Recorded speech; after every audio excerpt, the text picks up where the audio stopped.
Maybe you visited an older person's home and noticed something you couldn't quite explain. Everything is orderly. The kitchen smells like something homemade. The furniture is old but cared for. And this person, living on a social security check, maybe a small pension, is simply not struggling the way you'd expect. The bills get paid. The pantry is stocked. There's always something to offer a guest. How?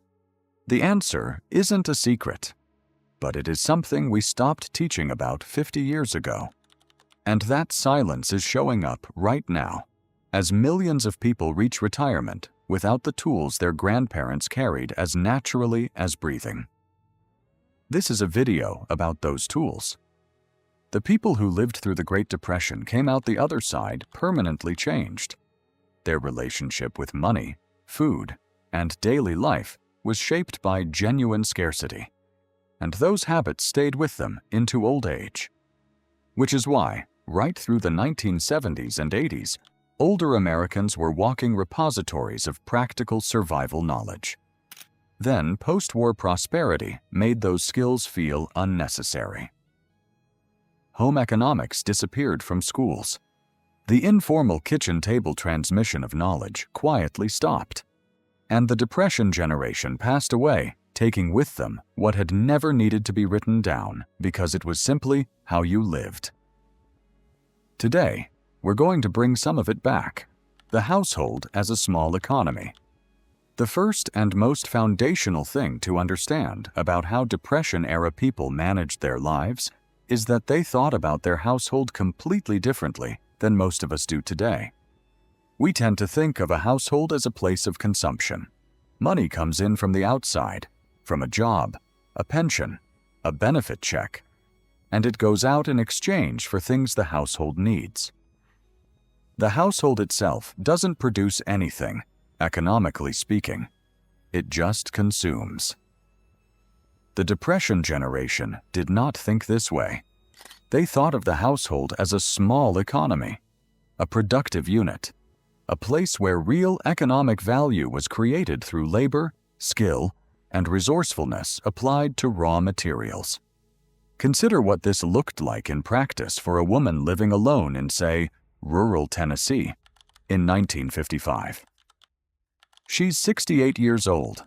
Her husband died a few years back. Her children are grown and live in other towns. Her income is almost nothing, a small survivor's benefit, perhaps some help from her children when they can manage it. But her household is productive. Her garden produces vegetables through the growing season and fills her cellar with preserved food for winter. Her chickens provide eggs daily and meat occasionally. She sews and mends her own clothing. She bakes her own bread. She makes her own cleaning supplies from simple ingredients. She tends her own small medical needs with remedies she learned from her mother. She cuts her own firewood, or has a neighbor who does it in exchange for something she produces that he needs. The cash she requires is genuinely minimal, because most of what she needs, her household produces. Now, we can't recreate this entirely in a modern context. Most people don't have rural land. Most people aren't raising chickens or cutting firewood. The physical circumstances of modern life are different. But the mental framework, the idea that the household is a productive unit, that labor and skill applied at home has real economic value, that self-sufficiency in even a few areas meaningfully reduces dependence on cash, that framework is entirely transferable. And this is where things become interesting. Every time you cook a meal from scratch instead of buying prepared food, your household has produced something of economic value. Every time you repair something instead of replacing it, your household has produced economic value. Every time you preserve, or grow, or make, or fix, you're operating your household as a productive unit rather than a purely consuming one. The people who are managing fixed incomes best right now are the ones who still think this way, who look at their time and their skills as economic assets to be deployed strategically, who understand that an hour spent cooking real food is an hour that saves $10 at a restaurant and produces something more nourishing besides. That mindset is the foundation. Everything else builds on it. The lost art of eating on almost nothing. Let's talk about food in specific detail, because food is where most household budgets either hold together or fall apart. And the Depression generation had a sophistication about cheap, nourishing eating that has been almost entirely lost. Here is a truth that will sound strange in an era of meal kit subscriptions and restaurant delivery apps. The cheapest foods available are also, nutritionally speaking, among the best foods available. Dried beans and lentils, whole grains, oats, rice, cornmeal, barley, root vegetables, cabbage, eggs, bone broth. These foods are cheap because they are simple and abundant, but they are also extraordinarily nutritious, filling, and, when you know how to cook them, genuinely delicious. The Depression generation knew how to cook them. They had to. And in learning to cook them well, they developed a culinary tradition that was, in many ways, more sophisticated than what replaced it. Consider bean cookery alone. A pound of dried pinto beans costs less than $2 today. It will, properly prepared, feed one person for multiple meals. But to make dried beans worth eating, to transform them from something starchy and bland into something deeply flavorful and satisfying, you need to understand them. You need to know about soaking, about slow cooking, about building flavor with aromatics and fat and acid. You need to know what to cook them with and what to serve alongside them to make a complete, nutritionally balanced meal. Depression-era cooks knew all of this. They had learned it from their mothers and grandmothers as part of the normal transmission of household knowledge. The woman living alone in Tennessee knew that her pot of beans needed a piece of salt pork to develop richness. She knew that cornbread made with buttermilk was the proper accompaniment, and that together they provided the complementary proteins of a complete meal before nutritionists had invented the language to explain why. She knew that the pot liquor, the liquid left in the pot after the beans were eaten, was rich with vitamins and minerals and should be saved for soup or for dunking bread. This wasn't formal nutrition science. It was embodied knowledge, the kind that lives in the hands and the nose and the palate rather than in a textbook. And it's the kind of knowledge that stops being transmitted when the teaching stops happening. What the Depression generation also understood about food that we've largely forgotten is the relationship between cooking and waste. Or rather, the way that good cooking makes waste nearly impossible. A chicken wasn't just a chicken. It was a week of eating. Roasted on Sunday, it provided the main meal. Picked clean, the remaining meat went into Monday's soup, along with the carcass, an onion, a carrot, some celery. The broth from that soup was the base for Tuesday's sauce or Wednesday's rice. The fat skimmed from the broth was saved for cooking. The vegetables added to the stock, now soft and deeply flavored, were mashed and eaten alongside. Nothing was discarded until it had given everything it had to give. This approach to food, this complete, systems-level thinking about how ingredients flow through a kitchen, could cut a modern household's food spending dramatically. Not through deprivation, but through genuine skill and attention. Most people today never think about any of this, and that gap in knowledge is costing them, quietly, every single week. The social architecture of living alone. Here is something that rarely gets discussed when people talk about the economics of Depression-era life. The people who managed best were not the most isolated. They were the most connected. There is a modern myth about self-sufficiency that imagines it as a solitary achievement. The lone individual, through sheer will and skill, needing nothing from anyone. But that was never what genuine self-sufficiency looked like in practice. Real self-sufficiency, the kind that worked across generations, was always embedded in community. The older woman living alone in the 1940s or 50s was not truly alone in the way we might imagine. She was woven into a web of relationships that had economic as well as social dimensions. The neighbor whose son split firewood in exchange for her bread. The church community that maintained a quiet, dignified system of mutual aid, bringing food to those who were ill, sharing surplus from gardens, watching over those who needed watching without making charity feel like charity. The informal network of women who shared skills and knowledge and resources and childcare and labor across the back fences of a neighborhood. This social architecture was itself a form of wealth, an invisible, uncounted form of wealth that didn't show up in any economic statistics, but made an enormous practical difference in the daily lives of people who participated in it. The woman who had 3 neighbors she could call on for help, and who would call on her in return, needed less cash than the woman who was entirely on her own. The community absorbed shocks that would otherwise be devastating. A medical bill, a broken furnace, a bad harvest. None of these things had to be catastrophic if there were people around who would help bridge the gap. And here is the psychological dimension of this that matters just as much as the practical one. Living alone is hard, not just economically, but emotionally. The isolation that accompanies aging, the loss of a spouse, the departure of children, the shrinking of the social world, is one of the most significant challenges of later life, and its costs are not only personal. Isolation is expensive. People who are lonely and disconnected make worse decisions. They are more susceptible to predatory financial schemes. They have poorer health outcomes that translate into higher medical costs. They lose the motivation that makes careful household management feel worthwhile. The older adults who managed best, financially and otherwise, were those who remained woven into community. Not necessarily in grand or formal ways. Often in very small, very local ways.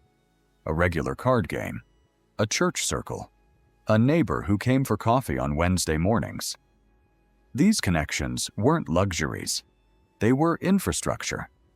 And this is something we stopped teaching 50 years ago, partly because we stopped believing it. The cultural shift toward radical individualism, toward the idea that a person's worth and capability should be measured by what they can achieve entirely on their own, quietly dismantled a lot of the social architecture that had made community self-sufficiency possible. The people who are doing best right now have rebuilt some version of it.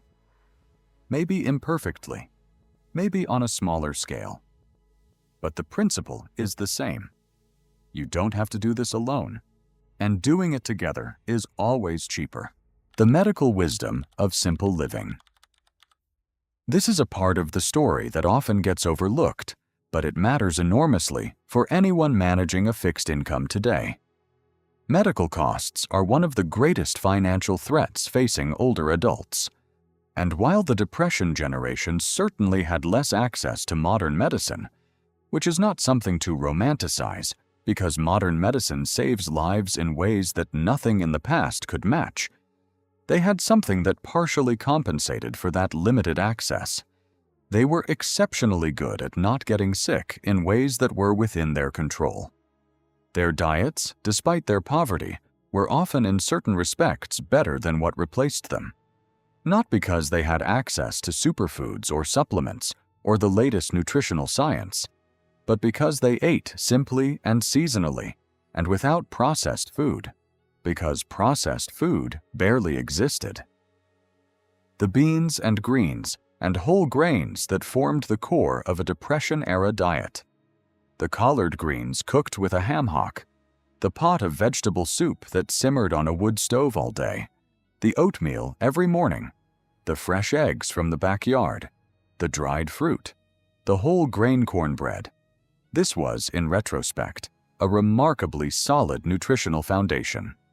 High in fiber, high in micronutrients, low in the refined sugars and industrial seed oils that now dominate the food supply. They also moved more, not as a form of deliberate exercise, but as a natural consequence of daily life. Gardening is physically demanding. Cooking from scratch requires standing and moving. Maintaining a household without labor-saving devices requires genuine physical effort. And that consistent, moderate daily activity, the kind that isn't dramatic enough to write about, but that accumulates across years and decades, built and maintained physical capacity in ways that the sedentary comfort of modern life does not. And they slept differently, without screens competing for their attention late into the night, without the blue light that disrupts circadian rhythms, without the ambient stimulation of an always connected world. They went to bed when it was dark and got up when it was light, more or less, and they slept deeply and consistently in ways that supported their health. None of this is about returning to an earlier era. Modern medicine is a gift and a blessing, and we should use it fully. But the habits around food and movement and sleep that Depression-era seniors maintained weren't just cultural artifacts. They were health practices of genuine value. And their physical consequence, a population of older adults who were, on average, more metabolically healthy than their contemporary counterparts, translated directly into lower medical costs and more years of independent living. This is something worth thinking about carefully, because the ability to live alone on a fixed income depends enormously on the ability to remain healthy enough to manage your own life. And the habits that support that health are largely the same habits we've been talking about throughout this video. The simple food, the daily movement, the connection to community, the purposeful use of time, the long view. They're all connected. That's what makes them a system rather than a list of tips. The dignity of enough. There is one final element of how Depression-era seniors managed to live well on almost nothing, and it's the one that's hardest to teach, but perhaps the most important to understand. They had made peace with enough, not with deprivation, not with going without genuinely necessary things, but with a conception of sufficiency that was real and grounded and deeply felt. They knew what enough looked like. They recognized it when they had it. And they did not spend their emotional energy or their financial resources in constant pursuit of more. This is not a small thing. In an economy that functions by continuously expanding desire, by convincing people that what they have is not quite good enough, that something new and better is always just out of reach. The ability to recognize and feel satisfied by sufficiency is an act of profound resistance, and it has enormous financial consequences. The older woman alone in her house, with her garden and her pantry, and her small community of neighbors and church friends, was not looking at her life through the lens of what she lacked. She was looking at it through the lens of what she had, and what she had, by her own reckoning, was enough. Her furniture was old, but it was hers, and it was solid, and it worked. Her clothes were few, but they were clean and mended and appropriate to the life she lived. Her food was simple, but it was real, and it was nourishing, and she had made it herself. Her house was small, but it was warm, and it was orderly, and it was home. She didn't have the vocabulary of modern positive psychology.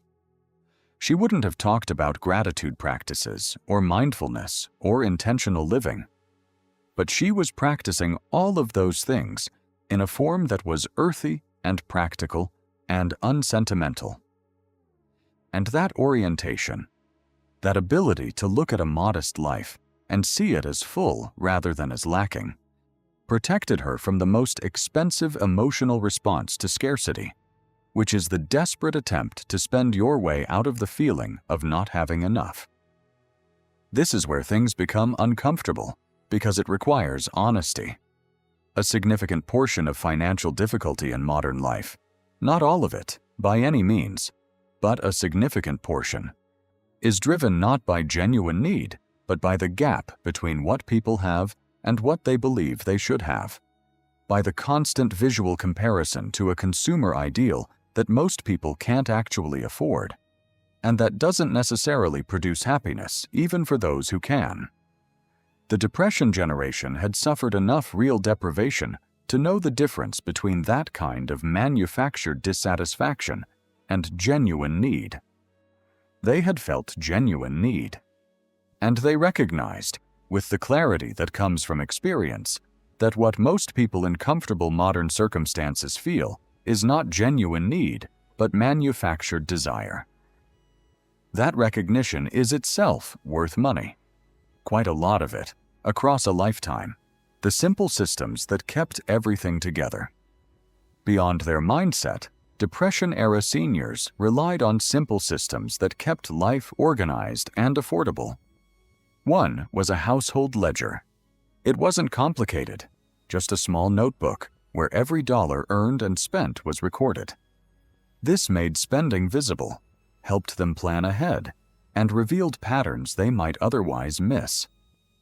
More importantly, writing down each purchase created a pause between impulse and action. They also followed a weekly routine. Monday was for washing, Tuesday for ironing, Wednesday for baking, Thursday for cleaning, Friday for mending, Saturday for errands, and Sunday for rest. By giving every task its own day, household work stayed manageable instead of piling up into overwhelming chores. Finally, they lived by the seasons. Spring was for planting. Summer was for tending gardens and preserving food. Fall was for harvesting, stocking the pantry, and preparing for winter. Winter was a time to live on what had been saved while focusing on indoor work. This seasonal rhythm meant they rarely bought things in a panic or at the highest prices. They prepared ahead, spreading the work throughout the year. For them, preparation wasn't driven by fear. It was a source of peace of mind. We've spent this journey exploring how Depression-era seniors lived independently on almost nothing. What stands out isn't hardship, it's competence. They mastered the skills of cooking, mending, gardening, budgeting, and making the most of what they had. We once believed those skills were no longer needed, but inflation, rising costs, and fixed incomes have proven otherwise. The good news is that these habits can still be learned. Living this way isn't about poverty, it's about resourcefulness, confidence, and freedom. The wisdom of the past isn't gone, it's simply waiting to be rediscovered. Before you go, I'd love to hear from you. Is there someone in your life, a grandparent, a great aunt, or a neighbor, who lived this way? Someone who could make a little go a long way and whose home always felt warm and welcoming? What lessons did they teach you? What habits have stayed with you over the years? Share your memories in the comments. Your story could inspire someone else who's looking for practical ways to live well on less. And if you found this video valuable, please subscribe and turn on notifications. Every week, we share timeless lessons on frugal living, self-reliance, and the wisdom of past generations. Ideas that are just as useful today as they were decades ago. Thank you so much for watching. Until next time, take care, stay resourceful, and remember, sometimes the best solutions for today's challenges are the ones our grandparents already knew.